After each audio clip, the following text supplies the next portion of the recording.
guys, Nars Lagalag here, back again with another video. And in this video guys, I'm going to share to you my simple moto vlogging setup.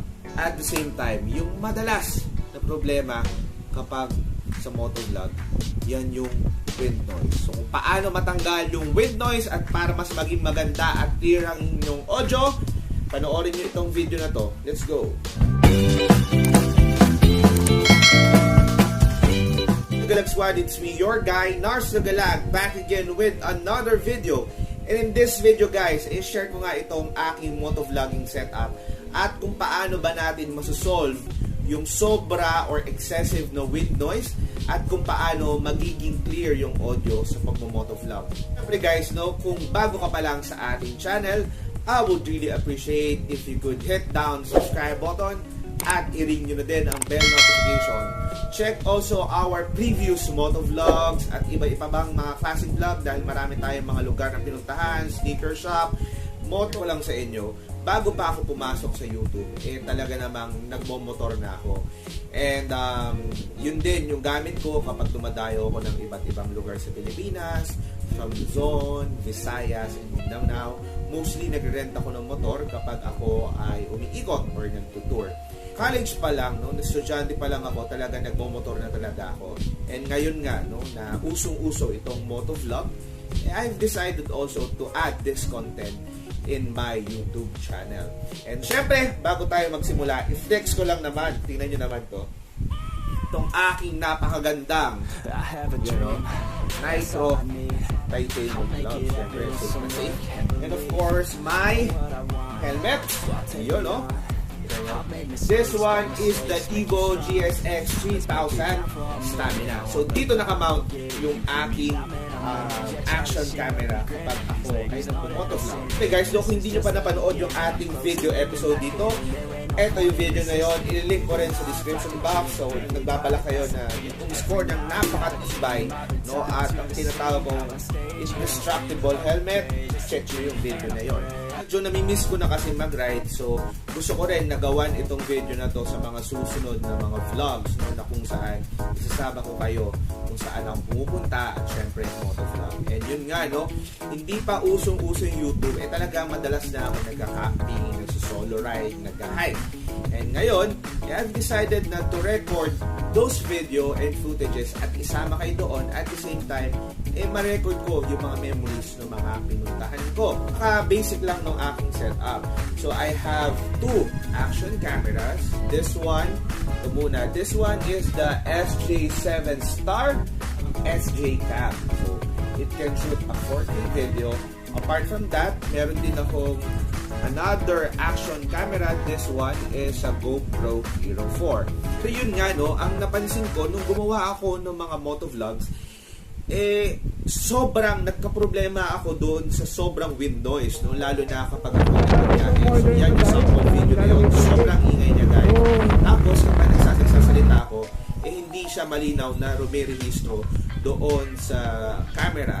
So ang gamit ko nga pala, no, this one, I have an external microphone which is from SJ Cam. So yan, ilalagay ko siya dito, tapos yan, pag siya dito, tapos ilalagay ko lang siya sa loob ng helmet. Same din nito, parehas sila, no? Tinest ko tong dalawang to, parehas naman sila. So compatible naman itong mic na to dito sa mic ng Hero 4. Ang problema guys, etong microphone na ganito, yan, etong microphone na to, yan, napaka-sensitive niya. So ang dami ko nang ginawang paraan para ma-lessen yun, pero kahit anong gawin ko, sablay talaga. Pero sa pag-research ko at paghahanap ng mga videos at pagtitest din ng personal, nakahanap ako ng solusyon kung paano magiging clear yung audio, wasan yung wind noise. So yan yung i-share ko sa inyo. Dali lang nung ating gagawing setup.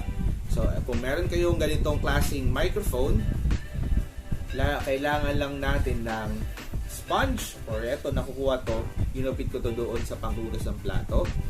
Tapos kailangan din natin ng gunting at scotch tape, at eto yung secret, yan, rubber gloves or yung surgical gloves. So, kailangan natin yan. So, gagamit lang tayo ng isang portion dito sa daliri. So, papakita ko sa inyo guys kung paano yung ating gagawin. Guys, ito yung ating external microphone.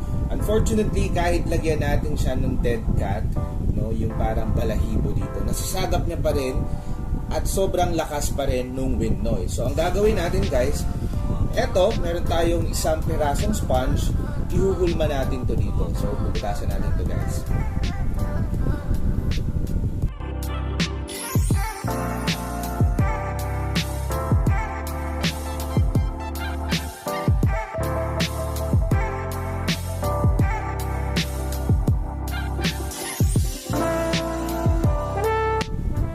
Sure na saktong-sakto yung pagkakalagay na.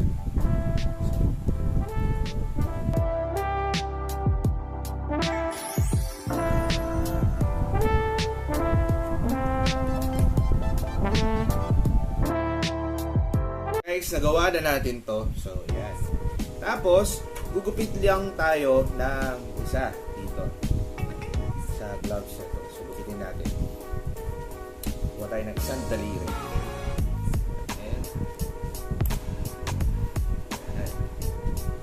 Na siya. Tapos, ang gagawin natin guys, eto, ipapasok natin to dito sa loob ng gloves.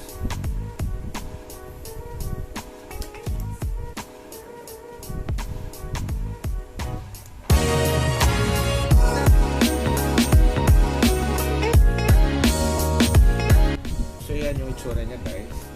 Yan. Tapos, gagawin natin ay i-roll nyo lang natin maigi.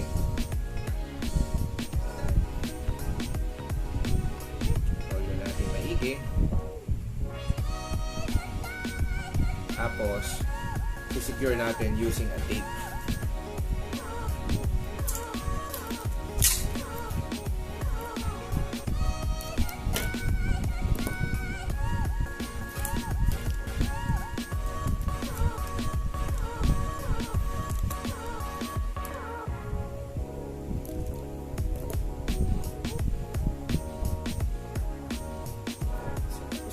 Itsura niya naman yung ating helmet. So usually ang gusto ko dito guys, no, ini-insert ko lang siya dito malapit sa aking chin, no? Dito sa aking chin.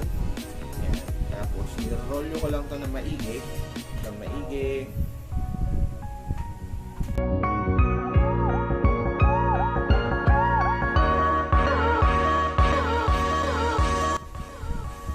roll ko siya. Subukan natin i-mount yung mismong action camera. Tingnan nyo para makita nyo yung ideya kung paano. So, ito yung ating SJ cam. Meron na siyang free na camera bracket. So, tanggalin lang natin ang setup na ito guys.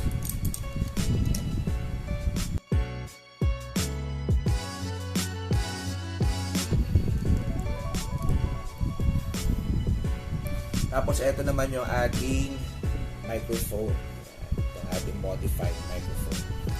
Tapos, eto, ang gusto ko guys, ilalagay ko lang siya dito sa ilalim.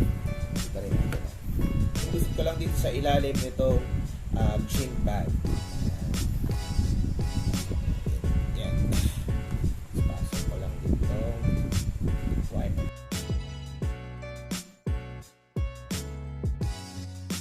Sa loob. Sa ilalim. Yan. Sa side. Pwede ko siyang hook na lang dito. Yan. At kita ba?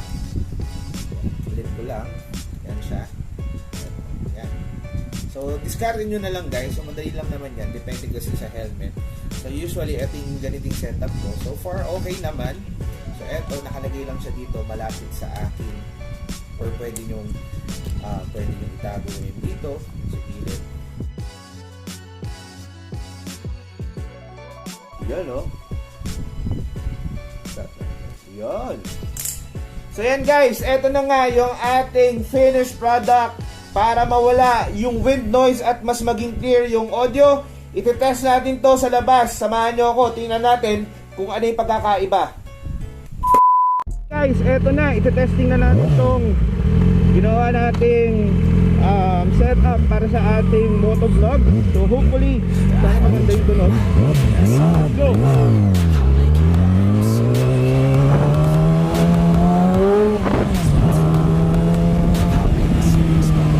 Woo! So far guys, ayan.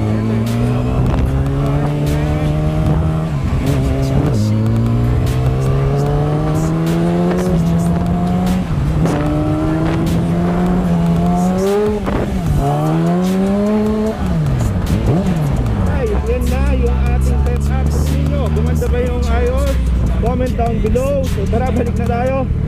So yeah, siguro hanggang dito na lang yung ating vlog.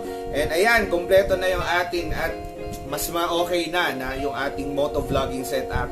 So paano guys, maraming salamat sa ating mga subscribers na patuloy nanonood sa ating channel. And syempre, a big shout out to Team Graffiti, Evo Helmet Philippines, and of course, Nitro Vlog. So paano guys, maraming salamat. And I'll see you on our next vlog. Nars, Lagalag. Boom. I have a dream, that's all I need. I'll make it happen with some work and belief. Know what I want, so I'll take it on. I've made mistakes, but mistakes make you strong. Let's break it down for a minute. I want the crown, I'm gon' get it.